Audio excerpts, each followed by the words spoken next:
کہ اس کو ایک سیف جگہ پہ رکھا جائے، گورنمنٹ کی نظروں سے محفوظ رہیں، تاکہ کسی ادارے کو پتہ نہ چل سکے کہ ان کے پاس کتنا سرمایہ ہے اور اس کو بینک میں جمع نہ کرایا جائے۔ دوستو، اب بات آتی ہے، وہ کہتے ہیں نا تصویر کے دوسرا رخ بھی ہوتا ہے۔ پہلا رخ تو یہ ہے کہ قدیر نے کہا کہ جی مجھ سے پولیس نے میرے بینک اکاؤنٹ جو ہیں ان کی سٹیٹمنٹ مانگی ہے، تو میں نے وہ دے دی ہے انہیں۔ بالکل دے دی ہے جی، کوئی شک نہیں، وہ سٹیٹمنٹ تو دے دی آپ نے۔ اب جو الماری کا جو کٹا کھلا ہے تو اس میں بھی غور کریں نا جی، یہ نیا کٹا کھل گیا ہے۔ اب الماری کے اندر سے وہ جو زیورات تھے، وہ جو نقدی تھی، وہ جو ریال تھے، اور جو وہ چھپائی ہوئی کرنسی تھی جس کا آج کل چرچا ہو رہا ہے، اس کا کہیں ذکر کیا آپ نے؟ کسی ریٹرن میں،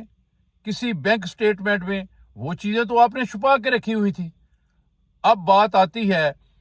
کہ گورنمنٹ FIA، مجھے لگتا ہے کہ وہ بھی اس میں ملوث ہو جائے گی، وہ بھی انہیں اٹھائے گی اور ان سے وہ برآمد کرے گی وہ سرمایہ، وہ چیزیں جو انہوں نے وہاں چھپا کے رکھی ہوئی تھی، کیونکہ کوئی بھی چیز، کرنسی نوٹ وغیرہ گھر میں چھپا کے رکھنا قانوناً جرم ہے، اور یہ جرم ان سے سرزد ہوا۔ اب چونکہ زارا تو اس دنیا میں نہیں ہے، اس کے میاں قدیر جو ہیں وہ اس دنیا میں ہیں، تو وہ زارا کے کمرے سے برآمد ہونے والی کرنسی، چاہے وہ پولیس نے برآمد کی ہے، چاہے وہ سگرا نے برآمد کی ہے، کسی سے بھی وہ نکالی، وہ اب نیا ایشو جو ہے وہ سامنے آئے گا۔ لیکن اصل میں تو یہ ساری بات کھل کے سامنے آ ہی گئی ہے، کیونکہ محلے کے لوگوں نے بتایا کہ وہ رات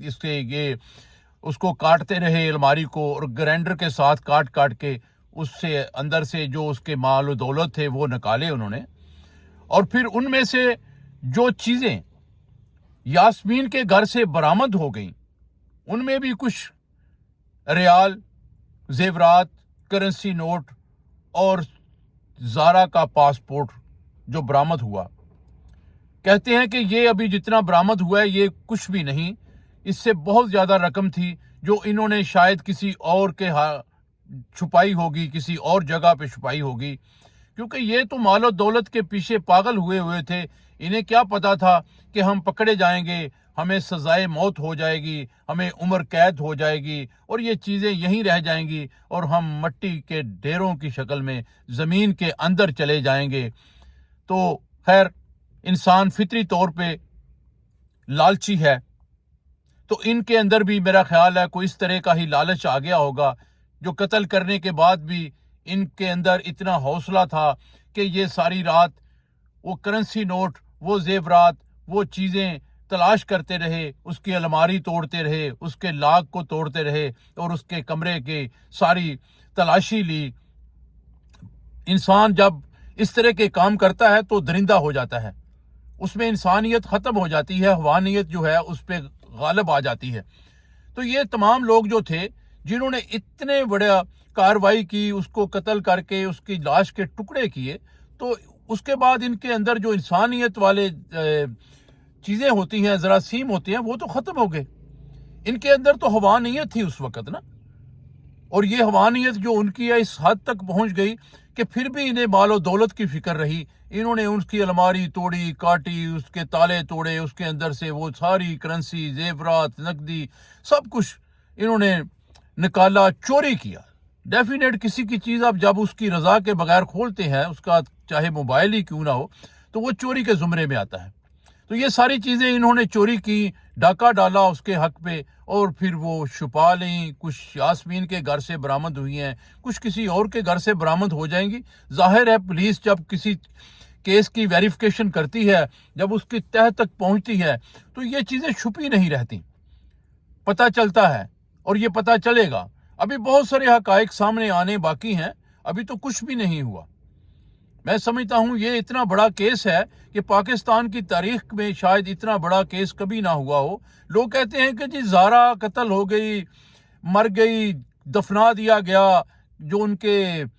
قاتل ہیں وہ سلاخوں کے پیچھے ہیں، اور یوٹیوبر اور اینکر پرسن جو ہیں وہ ابھی تک اس بات کو چھوڑنے پہ راضی نہیں ہیں، ہر روز کوئی نہ کوئی نئی بات کر کے ویڈیو بناتا ہے، تو بھائی یہ بات اصل میں ختم ہونے والی ہے ہی نہیں۔ یہ تب تک چلتی رہے گی جب تک زارا کے قاتلوں کو تختہ دار پر نہیں لٹکا دیا جاتا، کیونکہ یہ پاکستان کی تاریخ کی سب سے بڑی جو ہے یہ ایک خبر ہے، جسے بدقسمتی سے یہ ضلع سیالکوٹ اور ڈسکا بہت بڑا ضلع ہے، سیالکوٹ کا امیر ترین لوگوں کا شہر ہے، یہ وہاں واقعہ ہوا ہے۔ تو بھائی اس کو ابھی اور آگے چلنا ہے، ابھی اور پتہ چلے گا کہ یہ کہاں کہاں تک جو نظام جو ہے چلتا ہے۔ ابھی تو یہ سٹارٹ ہوا ہے، پریشان نہ ہوں، ابھی بات بہت لمبی ہے، آگے چل کے دیکھیں کیا ہوتا ہے۔ لیکن آج تک میرے پاس جو معلومات آئی تھی وہ میں نے آپ کو آگاہ کر دی ہیں، انشاءاللہ تعالی بشرط زندگی اس کے بعد بھی جو انفارمیشن آئیں گی آپ تک شیئر کرتے رہیں گے، تو جڑے رہیے گا میرے چینل کے ساتھ۔ تو ان دوستوں سے میری ریکویسٹ ہے جو اس وقت تک میرا ویڈیو دیکھ رہے ہیں کہ پلیز چینل کو سبسکرائب کریں، ویڈیو کو لائک کریں، دوستوں کے ساتھ شیئر کریں اور دیکھتے رہیں